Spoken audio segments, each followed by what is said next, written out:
You're looking live at Road Atlanta. Tomorrow, the American Le Mans Series will crown its 2003 champions. Today, live on Speed, 1,000 miles of hard racing will decide who those champions are.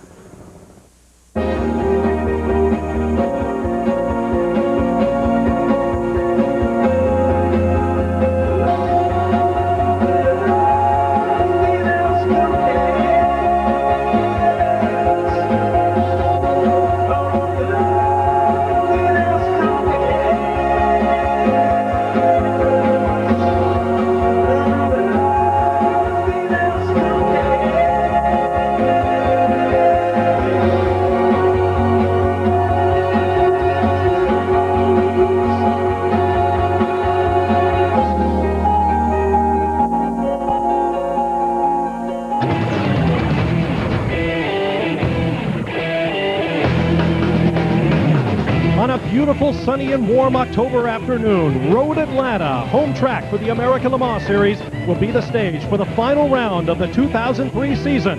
Welcome to the 6th running of the Petit LeMans. Hello and welcome everyone. I'm Bob Varsha. The 24 Hours of Le Mans, and more specifically, the late Steve McQueen's beautiful film tribute to the 1970 running of that race, were the inspiration for entrepreneur Don Panos to create the American Le Mans Series and this race. We have great points battles going on in all 4 divisions of race cars, about to battle for 10 hours or 1,000 miles, whichever comes first. And you'll see about 7 hours of it live here on Speed Channel. Let's begin with the marquee class, Le Mans Prototype 900. We have a championship fight going on. Infineon Team Audi drivers Frank Biela and Marco Werner lead J.J. Lehto of Finland by 14 points. Here's Lee Diffie to tell you how this came about. As always, the season kicked off in Florida with the annual 12 Hours of Sebring, and the Yost team struck the first blow, winning and standing on the top step of the podium. But Champion responded in the best possible way at Road Atlanta, Johnny Herbert, J.J. Lehto giving them their first victory. At Infineon Raceway in California, it was the beginning of a mighty run for the Yost Audi squad. That was their second victory of the season, but more to come. They won at Trois Rivières and got the hat trick at Mosport. The pressure was mounting in the ADT Champion camp, and tempers flared and patience was tested, but Champion responded at Road America with their second victory of the season. They needed to be good at Miami, and they were stunning. Johnny Herbert drove a brilliant race to take it back to Yost and keep this championship alive.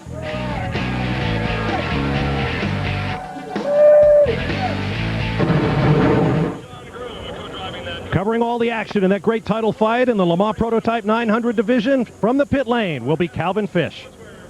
Bob, well, there's a lot on the line here today, and the tension is certainly building as we see a big crowd down here on the grid. Wouldn't it be great if one of these Panos machines could win here on home turf? Champion Racing, will they return to the site of their very first ALMS victory back here in June? Then the little 675 cars, they're sure to be a factor here today, and we'll bring you more on that in a moment. But they'll all be chasing down Team Yost. They're the #1 car. They're going for their 4th consecutive driver championship. This time it would be an all-German victory with Marco Werner and Frank Biela behind the wheel on that German team. But of course there's a man still in a shout for this championship, and that is the Flying Finn, J.J. Lehto. And J.J., big race here today, the finale for the championship. Your thoughts and chances of victory here today? Well, of course the chances are pretty lean, but you never know. It's a long race, 1,000 miles. Yost is very strong, of course. We are very strong as well. You know, we just have to stay up on the game and play right, and, you know, hope that we have a little bit more luck than normally, you know. All right, JJ, good luck. And of course, Bob, he's been here before just a few years ago. That's right, Calvin. Just 4 years ago, J.J. Lehto was the hunted, the championship leader before it all went terribly wrong. Here's J.J. remembering Petit LeMans 1999. That was Jörg running in the end, and he spun, was it 2 laps before the end? So he got stuck in the sun trap and got out anyway, but we lost the win. We finished third then. That was even more depressing, you know. It was just, you know, you thought that that's it, you know, we have won even, you know. It's a great race and special race, so it would have been nice to win it. Also starting on the front row today, a representative of the LMP 675 class, and here's the way the championship stands there. Second-generation racer Chris Dyson could win the title over last year's champion John Field, And fourth place Jason Workman is still in the hunt. Once again, here's Lee Diffie. The 675 class at Sebring was dominated by the number 20 Dyson car, and young Chris Dyson celebrated his first class victory with Father Rob. Road Atlanta in the 37 Intersport car took the honours. John Field, Duncan Dayton, our third race of the year at Infineon Raceway in California, and our third different winners. Leitzinger and Weaver taking the honours, and Dyson continued to celebrate. One car missing from that race, though, was the Intersport Lola. As John Field, Duncan Dayton crashed that car earlier in the weekend. They came back very strong, though, at the next event and won in the best possible way, their second victory of the season. Chris Dyson, Andy Wallace, back-to-back victories mid-season. Their celebrations continued. Plenty of smiles in the Dyson camp. But at Miami, once again, we saw the field car completely wrecked. John crashed heavily in qualifying. The team worked overtime and got the car on track. And came back to finish fourth. Handling the action in the LMP 675 class, here's Andrew Marriott. Yes, and John Field is the defending champion. He has got a chance of taking it here. His Lola has been completely rebuilt, and it has the Judd engine in it now. Let's just go and have a quick look at Chris Dyson. He's looking pretty confident. Of course, the number one car from this team starts at the front row of the grid, and it's possible that it could win the race outright. Well, Chris is getting ready, as you can see, and Chris Dyson is the man that could take the title. He's a favourite. It might be a lightweight class. This is going to be a heavyweight battle. No question about that. Thank you, Andrew. And starting on the front row next to that LMP 675 class pole is the overall pole sitter for today's race. From Infineon Team Yost in the Audi R8, Marco Werner, who put in an absolutely spectacular lap at 1:11 and then took a bow. Let's meet the prototype lineup. Hi, I'm Marco Werner from Germany. I drive the Infineon Team Yost Audi. My co-driver is Frank Bieler. Hi, I'm Johnny Herbert, and I'm from England, the UK, the home of the British Empire, and I'm driving for the ADT Champion Audi, and my co-drivers are basically Scandinavians from Finland and Sweden, JJ Leto and Stefan Johansson. Hi, my name is David Salens. I'm from Brussels in Belgium. I drive the GML Team Panos car, and my co-drivers are Olivier Beretta and Man Max Papis. Hi, I'm Gunnar Jeanette from West Palm Beach, Florida. I'm driving the number 11 JML Panos. My co-drivers are Scott Maxwell and Benjamin Leuenberger. Hi, I'm Clint Fair from Dublin, Ohio. Driving the number 30 Banana Joe's Riley and Scott Mark 3C. My co-drivers will be Michael Duran and Larry Alberto. Hi, I'm Melanie Patterson from Toronto, Canada, and I am driving the LMP 900 Riley and Scott number 12, the Amerisweets car. My co-drivers are Michael Lewis and Tommy Dreesy. Hello, my name's James Weaver. I was born in London and I live on the edge, that's the Ragged Edge. I drive for Rob Dyson in one of his Lola MGs, and my teammates are Andy Wallace and Bush Leitzinger. Hi, I'm Chris Dyson from Poughkeepsie, New York. I'm driving the number 20 MG Lola with Chad Block and Didier de Radigues. And today I hope to win a championship. Hi, I'm Duncan Dayton from North Salem, New York, driving the number 37 Banana Joe's Highcroft Racing Lola Judd. My teammates are Larry Connor and John Field. Hi, my name's Jason Workman. I'm from Flowery Branch, Georgia. My co-drivers are Scott Bradley and Andrew Davis in the number 18 Lola Nissan B2K40. Hi, I'm Jim Downing from right here in Atlanta, Georgia. I drive a four-rotor Mazda prototype. My co-drivers are Howard Katz from New York City and the redoubtable Yojiro Terada from Japan, who has driven at Le Mans 25 times. Hello, I'm Brian Willman. I'm from Seattle, Washington, where I live with two dogs, Fog and Rain. I co-drive with Chris McMurray and Alan Rudolph in the very bright yellow, number 56, Team Bucknam LMP 675 car.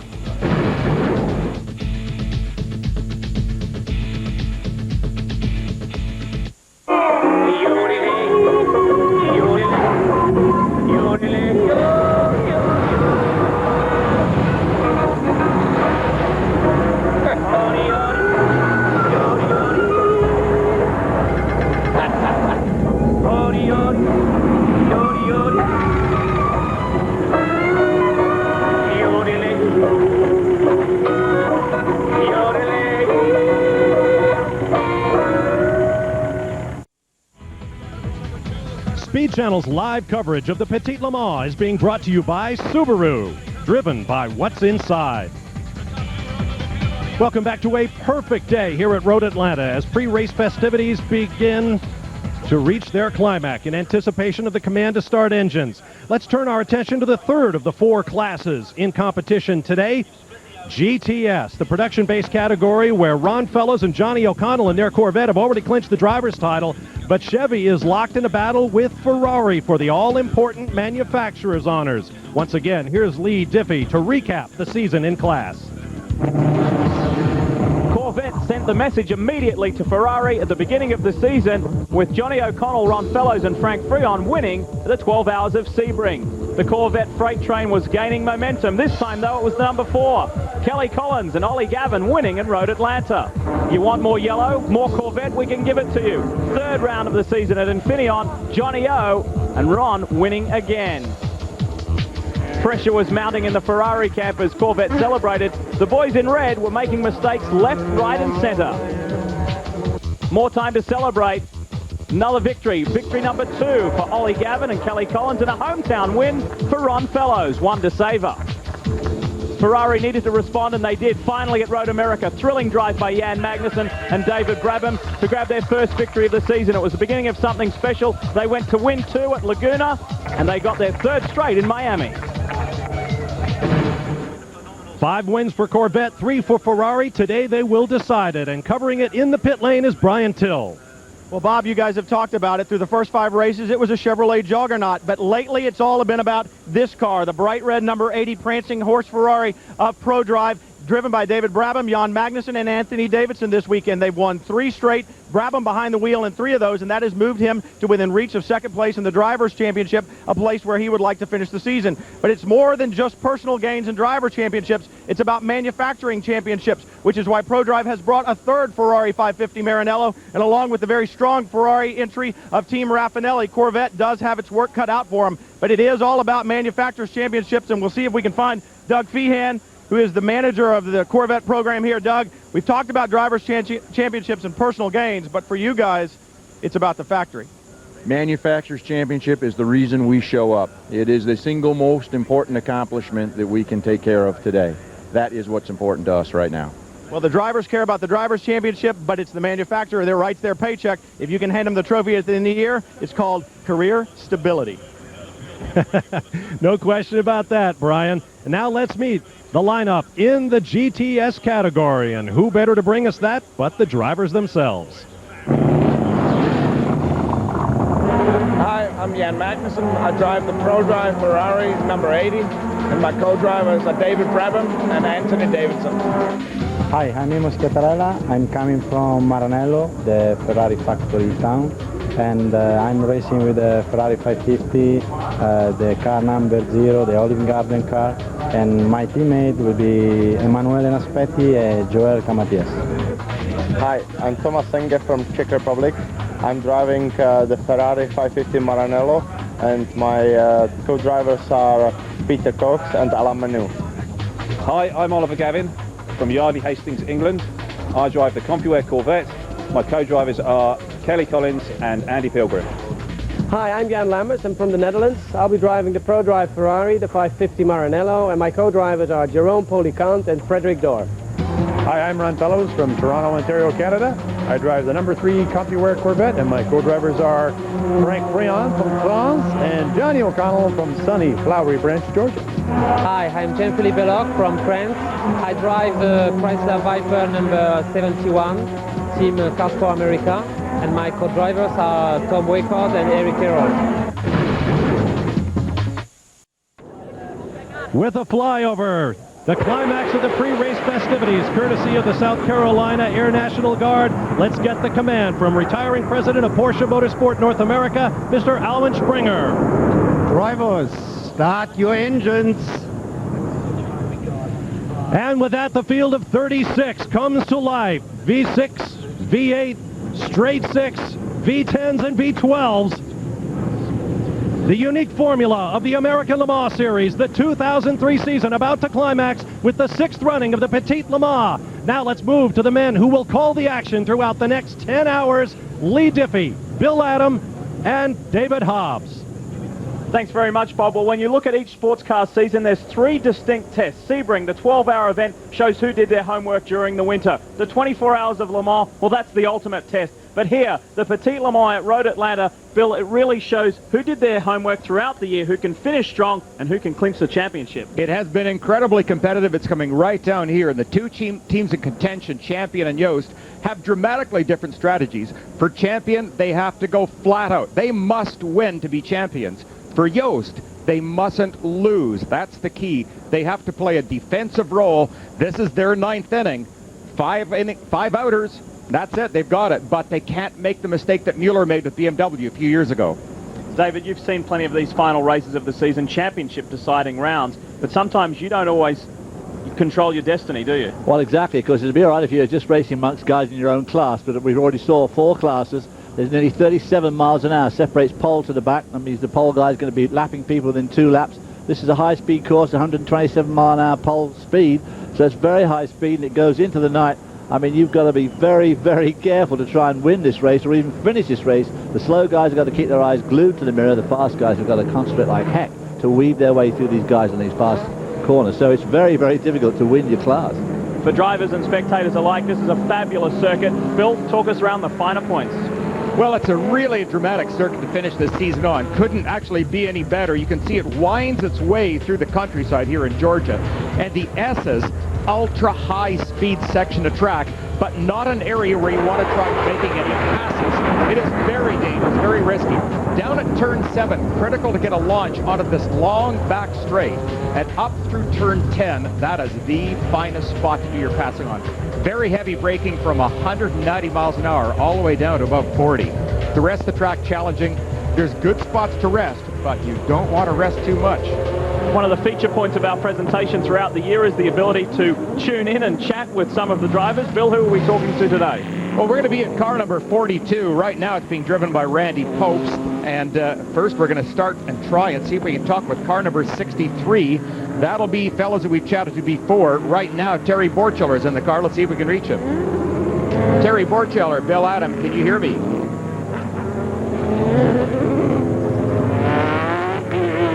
Terry Borcheller, this is Bill Adam in the television booth. You read me, Terry?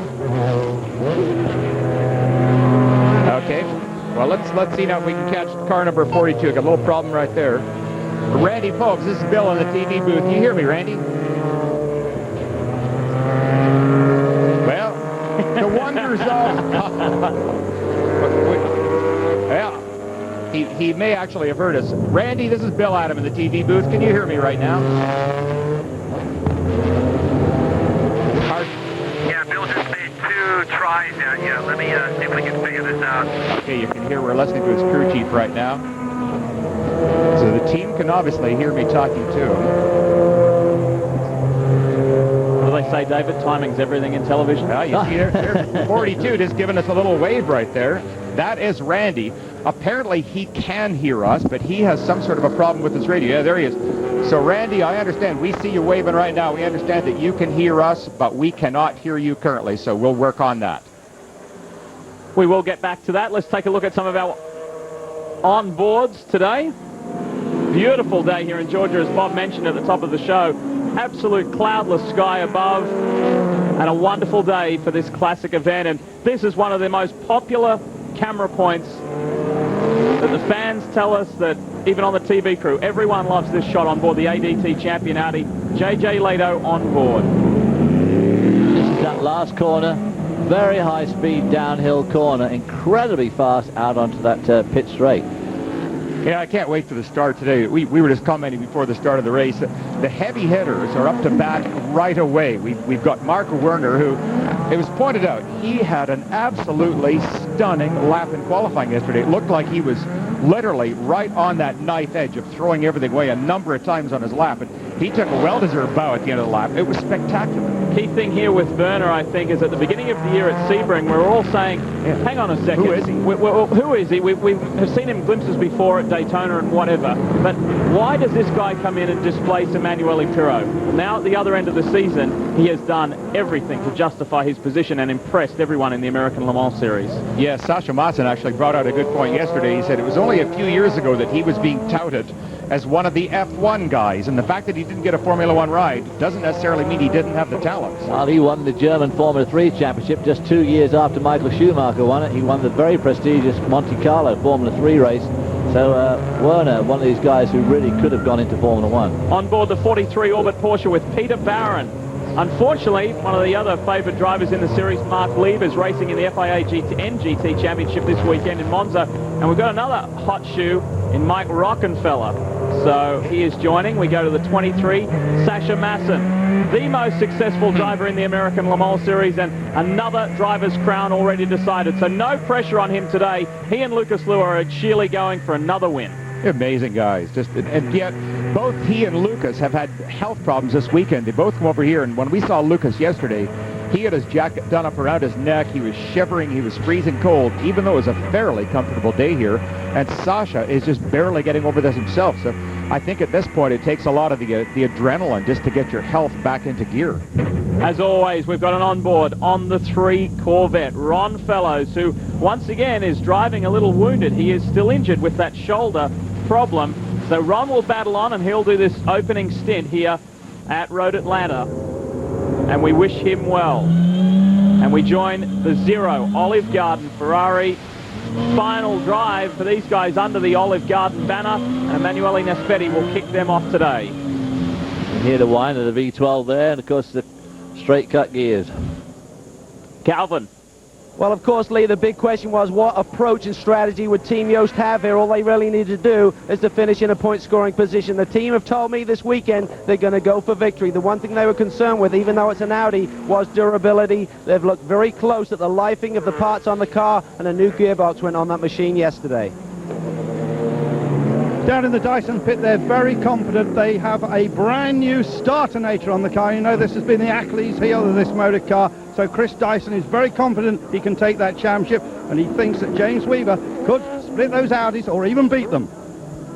Well, Lee, you talked about Ron Fellows. His shoulder is still bothering him. He's actually wearing a strap that holds his left elbow to his body. That makes it very difficult to get through turn 1 and turn 12 because they're right-hand corners. He can't move that left hand up and over the wheel the way he needs to. And in addition to that, they're very high loading corners. And those G's, they squeeze that sore shoulder into the seat. It's very painful, but he told the guys, unless I tell you otherwise, I'm 100%. Forget the tears in my eyes and my red face. I'm ready to go. We are working our way to green. Round 9, the final round of the 2003 American Le Mans Series. The Petit LeMans is underway, and it's James Weaver who gets a blinding start. Sensational stuff from Weaver in the Dyson. And look at Leto. He is trying that outside move. He did not make it that time. Remember back earlier this year, he got an outside pass going up turn 1. JJ tried it again. He's going to go around the outside into turn 2 down into the S's. Boy, that was a brave old move, and James Weaver jumped the flag there. It's something horrible, but I mean, all power to him.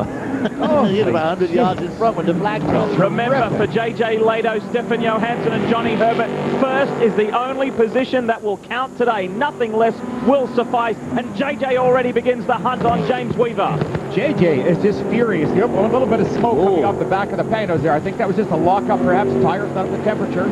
GTS battle already. Look at the Ferraris, and there's a Corvette stuck in the middle already. That's Oliver Gavin. That is going to be the story all day long. Ferrari versus Corvette. We join Ron Fellows, and he's at the back of this pack at the moment. He's behind the Olive Garden car that we were just on board with. Coming up over the old bump that used to be so treacherous. They've now shaved it off just a little bit. Yeah, remember the car used to get light over that thing? God, I remember coming over there once and seeing Denny Holmes' car spread all right for about the next half mile. This used to be very, very tricky here. Went down a huge dip. Now they've filled it in. But you have this good overtaking spot here, this tight left-hander. Well, oh no, that's champion's in the lead right now. We just saw JJ Leto was combined. Look at Weaver. He has dropped all the way back. He is being challenged by the panos. I think James got some sort of a problem already. JJ streaking away. Yeah, James Weaver has been told by his team to drop back on the instructions of the officials. If he hadn't have done that, they would have made him do a stop-and-go penalty, so he's decided just to do it on the track. It was for jumping the start. I thought he had jumped it pretty badly. I was a bit frightened there might be some sort of penalty, but I guess he's paid it now, and he's let the other two through from the front row, and I tell you what, that Beretta in the Panos is really Olivier Beretta has done a wonderful job for JML Team Panos this year. Right behind him, Scott Maxwell in the 11, so they currently run in 4th and 5th. So it's JJ Lato, Marco Werner. Whoa, 66 car. And 66. This is the car that American Patrick Long is in today with Court Wagner and Kevin Buckler. And this is how it happened. Well, that's down to the end of the straight. Let's see, he's already lost the tire, so maybe he lost it at high speed, and... it hasn't quite come unglued and crashed around and done a lot of bodywork damage, so they might just get away with that one. Looks to me like they will get away with it. I don't think they've really damaged his body. Kevin, we're going to check everything out, make sure everything's fine, and we will then just top off the fuel before you go. Hear how calm the crew is there. Just telling them they are going to check everything out. One of the great advantages in keeping everybody calm is the fact they still do have almost 1,000 miles to go. Lato furious here up in the lead. He is just brilliant at the start of these races. Boy, he is absolutely giving it all he's got. Coming out of that turn 5, the very tight left, fast left-hander. Down to the end, Calvin's got an update for us. Well, we were hoping to talk to Rob Dyson, but he's walked away. He is furious. His bone of contention is why throw the green if the field is out of line, and that's certainly a question, Lee Diffie. Yeah, for sure, and James finds himself now some nearly 4 seconds behind. There's Rob Dyson, and he is hot under the collar. And as far as he's concerned, rightly so. His man now sits back some 4 seconds behind JJ Lato, who is on the charge. The Petit LeMans is underway, and we've got plenty more coming up.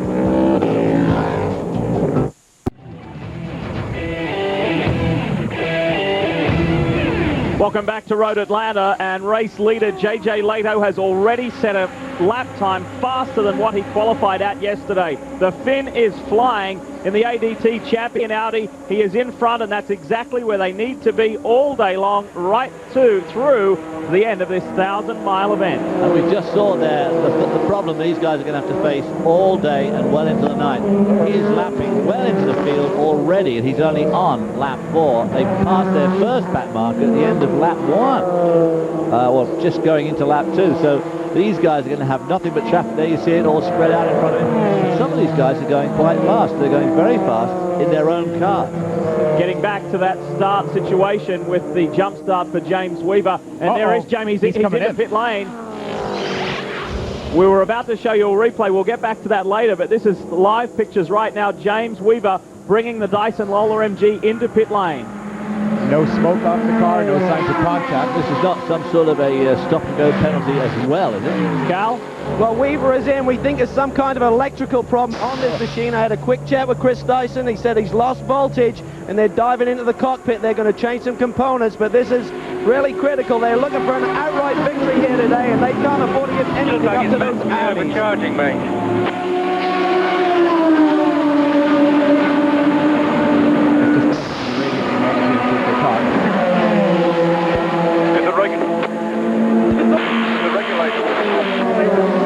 Is the regulator really hot? Okay.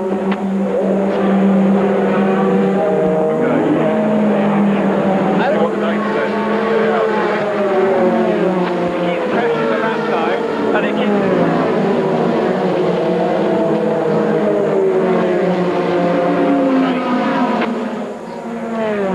Well, unfortunately, that's been one of the weaknesses of this car. All the wiring's okay down there? There's no loose wires? Looking to see if there's any perhaps bare wires grounding out the chassis. They're checking for that. Yeah. Pete Weston leaning on the car there, and you can hear him conversing with James and the other crew members. I think it may be turning the pit lane speed limiter on. Can we disconnect that? Well, while these guys get to their problems, let's have a look at the replay of the start. And David, you got on it straight away. Let's have a look here, and I guess the pictures don't lie. This is from the Porsche aerial. Now you see the pace car has yet to pull off. And James has already got some sort of a lead. There goes the pace car. Well, Werner gets going at that stage, but James just really nails it. Boy, oh boy. There you see it. There's the start-finish. So he is well ahead. Yeah, that wasn't even subtle, was it? Back up front, and look at this. We've got a battle for the lead early on. Marco Werner and Lato have been swapping fastest lap times in this early going, and now the German is right there with the Finn. It's the ADT Champion Audi, then the UL'd Audi. UL'd is looking for their 4th drive a consecutive driver's title.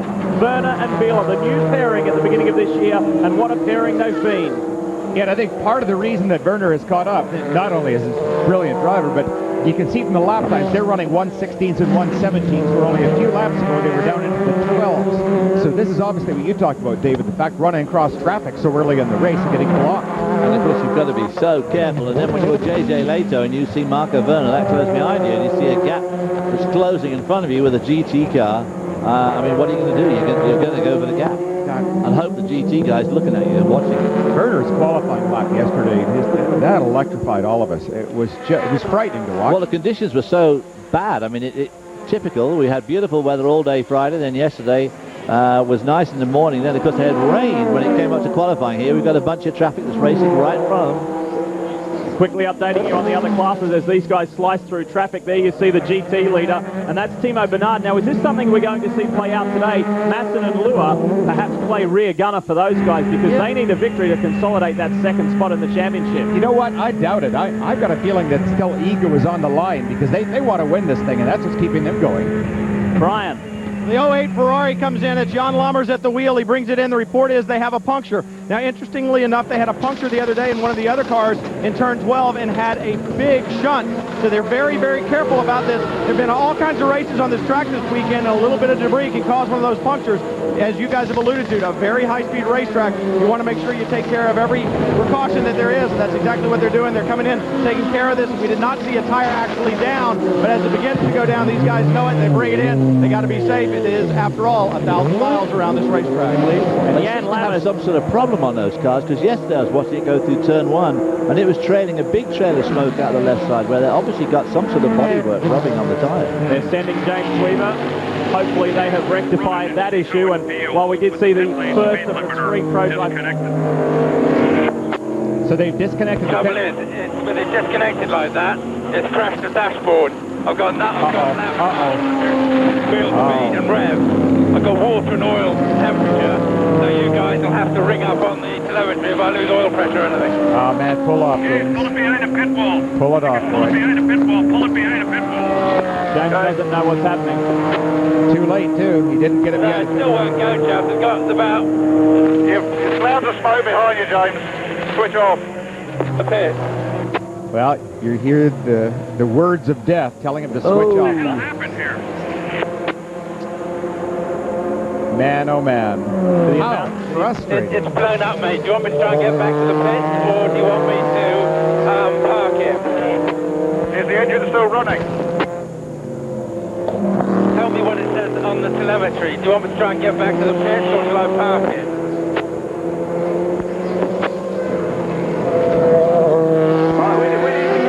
Back to the garage somehow. That's what we need to do. I know it's evaluated there. Telemetry, or do you want me to try and get back to the pit? Frustrating situation there for James Weaver and the Boy, entire I can't believe how calm he is. Yeah, amazing. In a situation like that, they wouldn't be able to record me. The air would be absolutely blue. And the frustration continues. The amount of time, effort and money that those guys put into this effort, it is a slick operation, but boy, their patience has been tested this year, that's for sure. Plenty more from Road Atlanta after this. Stay with us.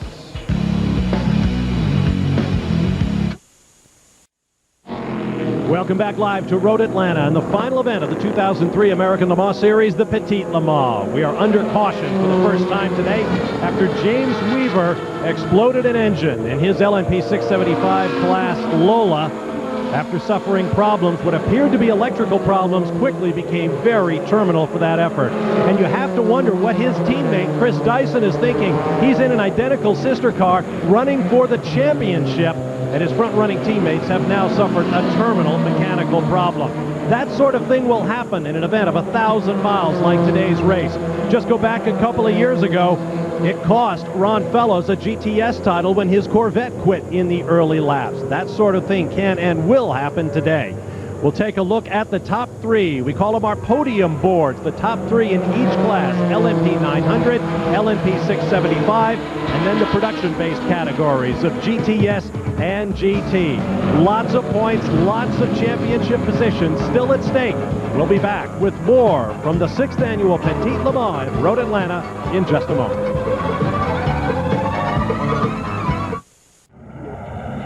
Welcome back to Road Atlanta. At 12:30 Eastern Time, we're going to send you on live here on Speed Channel to Martinsville, Virginia, where the NASCAR Craftsman Truck Series is set to go. It's an all-Jack Roush front row. Carl Edwards, flanked by John Wood. Brendan Gaughan is the points leader, and that action is coming up live later on here on Speed Channel after our first of 3 programs of American Le Mans Series coverage. We're still under a yellow flag. We have GTS cars in the pit lane. Here's Brian Till. All 3 GTS contenders came in. The 80 car of Anthony Davidson came in. They fueled only. Both Corvettes came in, fuel and tires. The one thing you will see every stop with Corvette, tires have to go on. It's one of the advantages Ferrari has. They'll double stint theirs. The good years of the Corvettes, they've got to be replaced with each stop. Thanks very much, Brian. Now, one of those cars is owned by Gabriele Raffinelli, an Italian who's one of the great personalities in the American Le Mans Series. Recently, American Le Mans Series radio announcer John Hindhaugh went to Italy to visit with Raffinelli.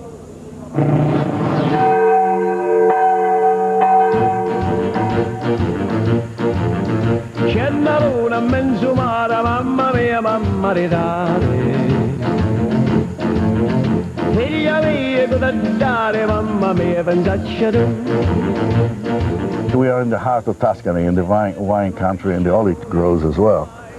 And it is a very calming factor that you have on you, because it is, you can see it yourself. You know, you wake up in the morning, you have all the hills, this cypress tree, you can sit out there, have your glass of orange juice, and put your thoughts together and say, you know, okay, today, what are we going to do today? This is a city that has been a very big city in those days, since the 12th century. And wool merchants and drug merchants, they were from San Gimignano. It was a place where the saffron, the wool were creating a major, with the salt, the major trade. But it's been kept the way it was. I mean, it's real, isn't it? And you know, before, when I was young, there were all sorts of shops. Now it's all tourist stuff and restaurants. Because why? Because the place, for 10 months of the year, is completely and utterly blocked up by tourists. Well, this is your hometown, and you brought the race team here. It seems an unlikely place in some respects to bring a race team. No, not really, because if you think about it, being my town, my family's here, they run in the business, not me. I'm just the one who organizes to have either a manufacturer or having, you know, to bring all the team together. And for me, it's very important to have a base where the people are local. And that's the reason why we keep everybody. Because we create a family, and a family that everybody loves, and everybody is in love with motor racing. That's important to you, isn't it? To me, the boys, if I see somebody that has got some problems, I want to know what it is, and I want to sort it out with their families, with themselves, and support, etc., etc. We structure in a way that is like a family. And it works. And you have fun. And we have fun. That's what it is important in life, I think. I suppose it's not unknown to have motor racing teams coming from small towns. Is it possible that Raffinelli might make this town as famous as, say, Modena in years to come? Well, come on, that's a bit much, you know. He's my age and so forth and so on, but I think what is important for us is to create something that is, for all my friends in San Gimignano, but most of all to be known of the team from Tuscany. Makes you want to visit Italy, doesn't it? Unfortunately, Gabriele Raffinelli's team will lose their sponsor, Olive Garden, after many years together next season. They've been a great asset to the American Le Mans Series. They've run a number of charitable programs feeding the hungry at the various racetracks the American Le Mans Series visits throughout the year, and we wish them well. We understand there are some very big things in their future. The number 16 car that we saw James Weaver apparently blow up earlier on is moving once again. The future of that car remains in limbo. Andrew Marriott. Yeah, I was just speaking to Andy Wallace. He says that the car, he thinks, just has a problem with the electrics. It did not blow up. It was a minor fire. They put that out. The car is still running. It's an electrical problem. Up to you in the booth now. Thanks for that, Andrew. And we get back to racing. JJ Lato, Marco Werner after that first full course caution. Incidentally, the 37 Intersport car has been into the pits and back out again. Class leader in 675 is Didier de Radigues. More from the pits, though. Here's Cal. Well, the number 11 Panos was in with Scott Maxwell behind the wheel. He did have slight contact on the warm-up lap at the start of this race with Clint Fields. There's slight damage to the car, and also he's having a problem with his seat is moving around a little bit, and they really need to get that fixed. You're really holding on with these high downforce cars. They need to get that fixed for all of the drivers. Brian? Well, in GTS, you saw both Corvettes come in, but you only saw the 80 Ferrari come in. The reason why it came in, they just wanted to check the rear diffusers and then back out each car on its own strategy. And we were just talking so much about Team Raffinelli. Emanuele Naspetti has had major problems out there. That was leaving turn 5, so it looks like he might have had to come in together with another car as he came off that corner. Maybe ripped off the front air dam. Or Certainly done a lot of damage to the car. Oh, boy. That's really pretty much shot their day. The suspension seems to be all right. Left front wheel looks okay, but the bodywork is definitely looking second out. Well, here's another look. Now he's already sitting around just backwards. spun. I wonder. And he gets hit, I bet. Maybe. Oh, it's one of the Job cars. Geez. Yeah. And that, I think it was the 23 at a guess, because it was running behind the 24. Wow. So that may have been Sasha Masson that collected Naspetti. Here's the onboard shot. Well, let's just listen. Well, he just spins it all on his own. And then, of course, and now he can see all those cars coming in. If I'd have been him, I'd have been waiting. I wouldn't have been just driving across. Oh, well, that was a bit of a weird thing to do. That was. I mean, look, if you're going to do it real quick. Don't just poke about, going and dragging across the street like that. Oh, and look at the PCs dropping all over the track, too. God, they'll have to have another caution. I think they will as well. I'm sure they'll have to put on a pace car to collect up some of those pieces. And we are under full course caution right now. Second full course caution of the day. And if that, what's that first? It is the 24, and that's the car that is in this race for second in the GT Championship. It's just the door. It's just the passenger side door. Well, but on a track like this, that pays a huge aerodynamic penalty. If it was a short track like Three Rivers, you might be able to get away with it. But here, that really hurts him. Maybe they can tape another door onto place, but that looks bad. I'm sure he's got the radiator damage and oil cooler damage. So the Olive Garden team will have to go hard at work, Brian. Well, he's rolling in. As a matter of fact, they're going to take it back to the truck, guys. They're not even going to try to fix it here on pit lane. The good thing is their transporter is right here at the cut. He drives it straight into the tent. These guys have a lot of work to do, Lee. 2 cautions in the first 15 laps. And there's hardly been a clear start to this race. Emanuele Naspetti climbs out. There is the door of the 24. Alongside the nose box. Or Boy, look at the whole front nose of the Ferrari there. So terrible shame for the 24 car. So as we get the track cleaned up and this situation sorted, we'll take a quick break and we'll be back with 20 more. Welcome back. Speed Channel at the American Le Mans Series Petit LeMans. ASA stock car action is coming your way from Nashville. Check it out tomorrow at 4 p.m. Eastern Time. Part of a great weekend of live racing here on Speed Channel.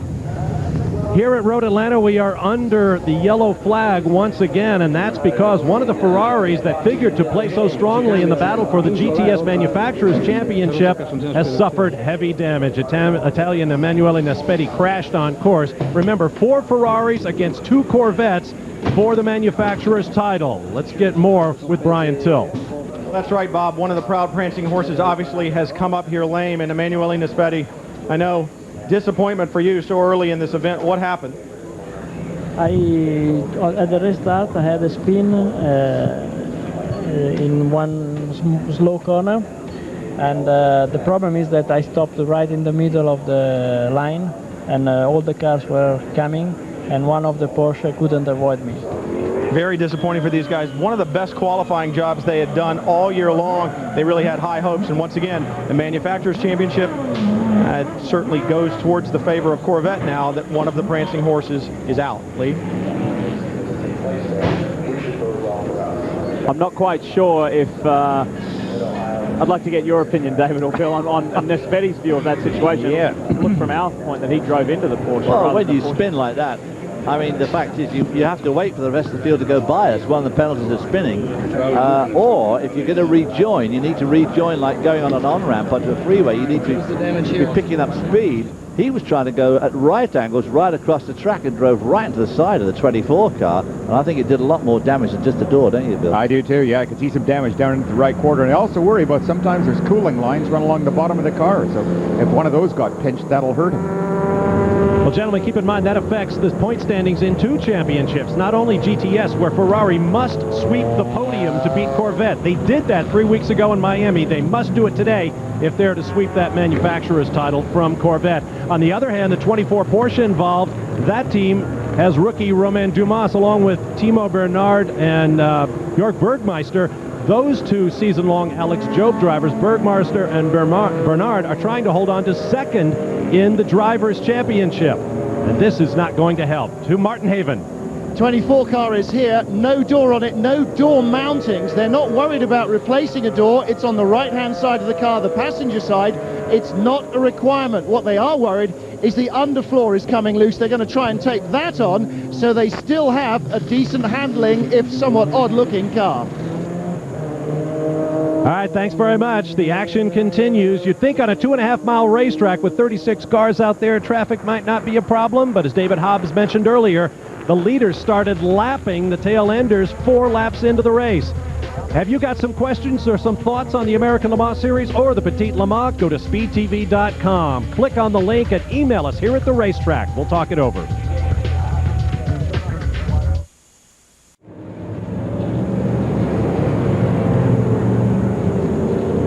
Welcome back to the American Le Mans Series season finale, the Petit Le Mans. I'm Bob Barsha, Lee Diffie, Bill Adam, and David Hobbs are up high in the announce booth down in the pit lane. Martin Haven, Andrew Marriott, Brian Till, and Calvin Fish.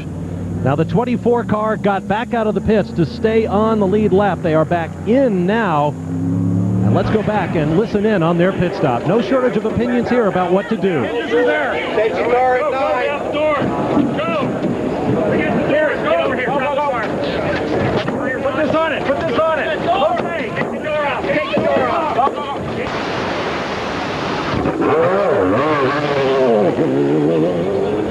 Now we understand that they do in fact have to get a door mounted on that car. As you look at live pictures, Martin Haven picks up the story. Team contend that having a door away from the driver's side of the car is not a safety issue. IMSA say, we don't care, you have to fix the door. And as you saw there from the previous pit stop, it hooked on the mountings at the front but would not latch shut. That's the problem they're addressing now. Hooks on okay, it's keeping it on that's going to be their problem for the next 9 hours and so many minutes. All right, thanks very much. Look at that frenzied activity. The Alex Joe, McKenna Milden-Webb team, they have dominated this series. They even tried to put a number on that door. Now keep in mind, the American Le Mans Series cars carries a series of leader lights, we call them.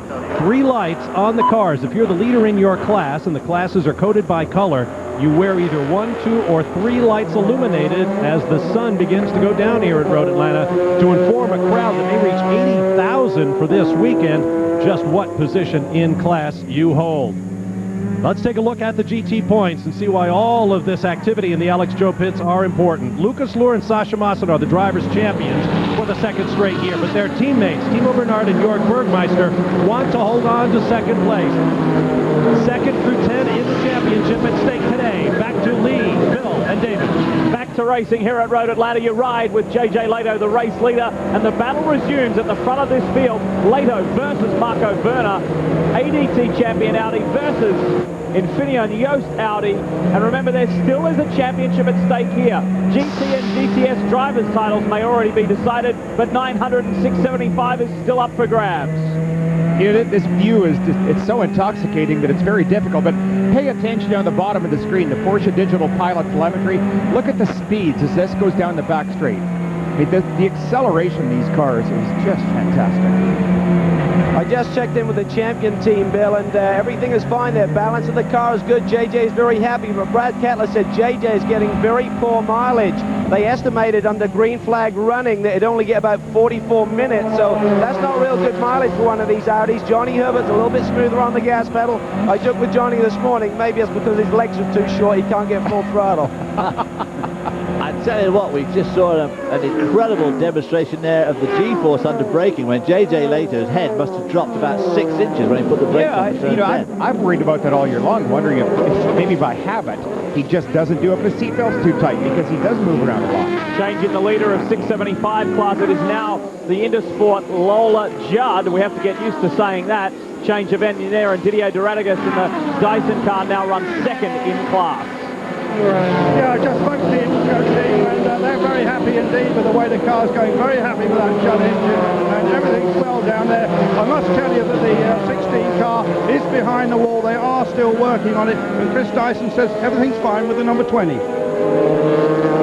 they're looking for a super smooth day. GTS class leader is Alain Menu. In fact, take that back. It is Ollie Gavin now is up on top. Great stuff for Corvette. This is what they need. This is what they want. And Ollie has had a bit of a hit and miss year. He would dearly love to end this year on a high after he and Kelly Collins did not even race at the previous round. Wow. Strategy already important here, guys. That's what put Oliver Gavin out in front where he is. They waited until the second yellow, full course yellow, to come in and do a pit stop for those guys and put them where they needed to be. The Pro Drive guys very pleased with their performance, especially that of Alain Menu in the 88 car. Not driven with these guys before this year, but obviously very, very strong right now, and his performance showing quite well as he runs in that 88 car. Boy, there's a lot of traffic there as they go into that turn 10. The two English guys, Oliver Gavin in the Corvette, Johnny Molam in the Porsche GT car, racing side by side as of course Oliver Gavin in the bigger car dusts him off. And he is surrounding the top two in GT class, and Dave Murray has done an outstanding job in the 79 from 7th in class on the grid. He now leads. That's the car you're looking at as we ride with the 23 Alex Job Porsche. Time to take a quick break from Road Atlanta, and as we go to break, you can peruse the GT leaderboard. It's going to be a thrilling battle in that class today.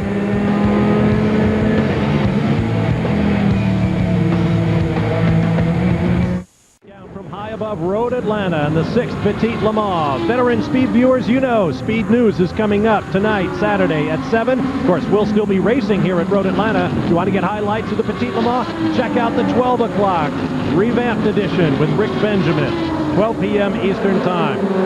Here's a look at our podium boards. In the prototypes divisions, J.J. Leto trying to overhaul the Infineon Team Yost Audi teammates for the Drivers' Championship, leads that category. In GTS, it's Oliver Galvin. Corvette hoping to lock up the manufacturer's title. We'll be right back to Road Atlanta. Back at Road Atlanta, continuing with the Petit LeMans, and the GT class battle at the moment is a thrilling one. Here we have first, second, and third. It's Dave Murray, Johnny Molam, and Sasha Masson. 3 different drivers, 3 different teams. And this is a bit of a gang-up session on Alex Job at the moment. The other teams fighting back. Johnny Molam was in third only until a few moments ago, just shy of a lap ago. Take a look at this. What do you make of this, guys? They all come into turn 10 there, absolutely all over each other. And as they come out of 10, just watch this move by Molam. Boom. That's a payback move. That's one that Sasha's going to say, all right, I'm going to remember this as the race goes on. Yeah, keep your eye on your mirror, sunshine. Well, thrilling battle going on, and this guy's right in the middle of it, Sasha Masson. We climb on board the Alex Job Porsche, and please turn it up and enjoy the sounds of speed.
realizes it's a long race. There's plenty of opportunity. He's champion for good reason.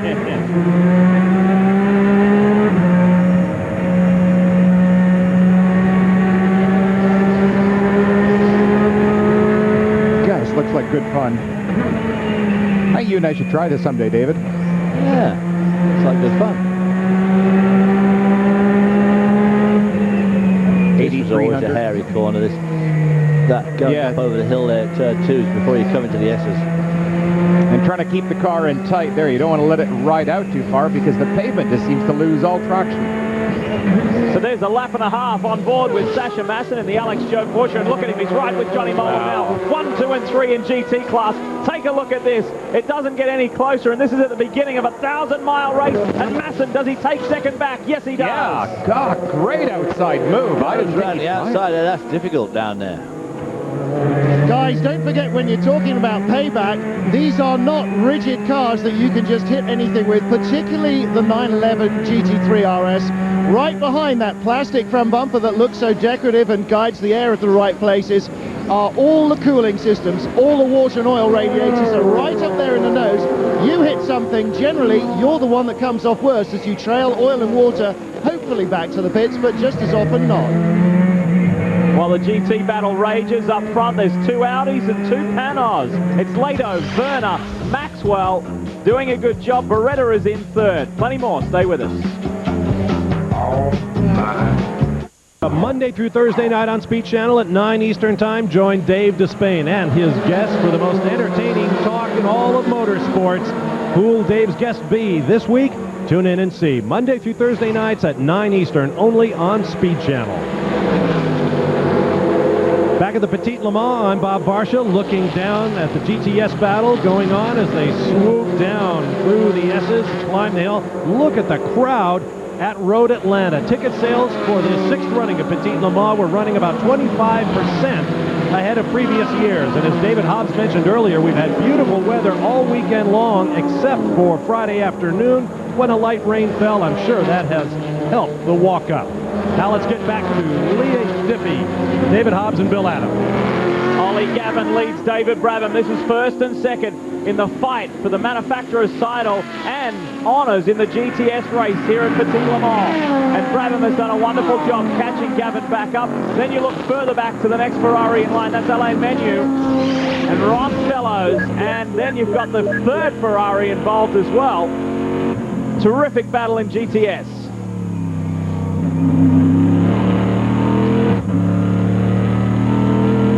It's an interesting comparison right now, being on board Ron Fellows' Corvette. 7-liter V8 power, 6-liter V12 power right up ahead. Although they're greatly different restrictor sizes. So with the smaller engine, they're allowed a larger restrictor to try and balance out the horsepower. In fact, the Corvette guys, a lot of times this year, have been very envious of the horsepower demonstrated by the Ferraris. I think the Corvette's big advantage, of course, is big grunt, low down grunt. Probably got huge torque right about here when they nail it. That really got some. But the Ferrari looked pretty good too. Yeah, look at that. He actually pulls him off the corner there. Thought it was pretty interesting at the top of the show when Brian interviewed Doug Feehan from GM. When, yes, I've already wrapped up the GTS driver's title, but he was looking probably more serious than I've ever seen it before. And he said, today is about the constructors, the manufacturer's title. This is serious stuff. Look at this on the inside. Whoa, that's close with Ron Fellows. Well, I was trying to occupy his mirror a little bit. Fellows is so experienced, he is not going to fall for a trick like that. He is about as good a racer as you would ever want in any kind of car. Well, Alain Menu is 2 times British Touring Car champion in the 88 car. He knows what close racing is all about. He's a current DTM competitor in Germany. He's been doing that for the last 2 years. So he knows how to mix it up, the Swiss driver. So he won't be intimidated by Ron Fellows. He won't care that he's the driver's champion at the moment. He's there to win the manufacturer's title for Ferrari. And maybe another point from those 2 series, he also knows what a front bumper is all about, too. Exactly. See David Brabham there, well, on 2 of those 3 laps, a good bit quicker. Wow. Than Ron Fellows, now getting mixed up in traffic. This is something these guys are going to have to put up with all day. Sometimes it goes for you, sometimes it doesn't. Yeah, Doug Feehan really did bring it out there that it's not about driver championships. They don't care about the individual egos that They are here for a specific purpose, and that's to show how good Corvette is. Well, yesterday in that rain shower, which caught him out for qualifying, Doug Feehan's face, he was put his leg up on the pit wall, and he was looking away from the car. I mean, boy, he looked like thunder because he didn't like the way the qualifying just went. a note to our people at home, obviously the telemetry is not running properly on Fellow's car. The Corvette didn't touch 200 down the back straight there, so don't get too excited. I was going to say, Fellows ran wide on the exit for 10. We saw him run wide as he came out of 10. I was going to say that Manu was going to take advantage of that, but I thought that would be too smart, Alex, to say that. But there it is. LA Menu moves up ahead of Ron Fellows now, so into the top 3 as far as the GTS class is concerned. The third Ferrari that you see in there is Jan Lammers, and he is out of the mix after having to come in early. And this is what Ron has done this season. Keep in mind at the moment that he is driving injured. That shoulder problem is still nagging him and hassling him. But he's doing a wonderful job out there under the circumstances. Playing with his kids on a rock wall. Dangerous sport. Olivier Beretta charges through the GTS guys in the panos. Beretta currently runs 3rd overall. Jan Magnussen looks on. The Petit LeMans is being brought to you by Porsche. There is no substitute. We're coming to the end of our first of 3 programs covering this year's Petit LeMans. Here's the battle in the 675 class. There's the number 20 Dyson Racing Lola rapidly being caught up by the LMP 900 of J.J. Leto. This has to be one of the most beautiful spectator tracks in the world, and the spectators here each have their own favorite corners. Perhaps this one at 10, flying under the bridge and down to the final corner and swinging onto the front straightaway here at Road Atlanta. Coming up next at 12:30 Eastern Time here on Speed Channel, the NASCAR Craftsman Truck Series from Martinsville. Expect more than the usual quota of tramming and banging from the truckers at Martinsville, Virginia. Carl Edwards will start from pole alongside his Roush Racing teammate John Wood. Brendan Gaughan is the points leader, and the season is beginning to tick down. We'll be back at 3 Eastern Time to update you on all of the action here at the Petit LeMans. We'll have highlight packages. We'll talk with the drivers as they get out of the cars to let us know what it's like on this beautiful October day, final event of the 2003 American Le Mans season. On board with J.J. Leto as his helmet slumps down in the car under braking. Picking up the GT battle, the number 23 car of newly crowned driving champion Sasha Maassen and teammate Lucas Luhr. He passed the 79 of Atlanta's own David Murray while we were in break. Murray sharing that car, among others, with Brian Cunningham from Danville, Kentucky, a descendant of the great Briggs Cunningham, the motorsports pioneer and America's Cup sailing defender who passed away earlier this year. Maassen and Luhr out front. Let's pick up the GTS battle. There you see Corvette and Ferrari. It's going to be this way all day long as the number 4 Corvette, the 2 bright yellow Vettes, battling what was a fleet of 4 Ferrari 550 Maranellos. The number 0 Olive Garden car has crashed heavily, but as you can see, the 3 bright Ferrari red Pro Drive 550 Maranellos are out there. Owned by Swiss industrialist Frederick Dorr, whose Care Racing development is one enthusiast's effort to bring a Ferrari production car to worldwide GT racing. They have swept the drivers, teams, and manufacturers titles in the FIA GT Series. Now they're hoping to pry away the manufacturer's title in the American Le Mans Series. Here is your leader in the 900 category, J.J. Leto. In 675, John Field. In GTS, it's Oliver Gavin in the Corvette. And in GT, the team of Maassen and Luhr. Enjoy the NASCAR Craftsman trucks from Martinsville. We'll see you again at 3 o'clock. So, for Andrew Marriott, Martin Haven, Brian Till, Calvin Fish, Lee Dippey, Bill Adam, and David Hobbs, I'm Bob Barsha. We'll be back at 3 Eastern. We'll see you then from Road Atlanta.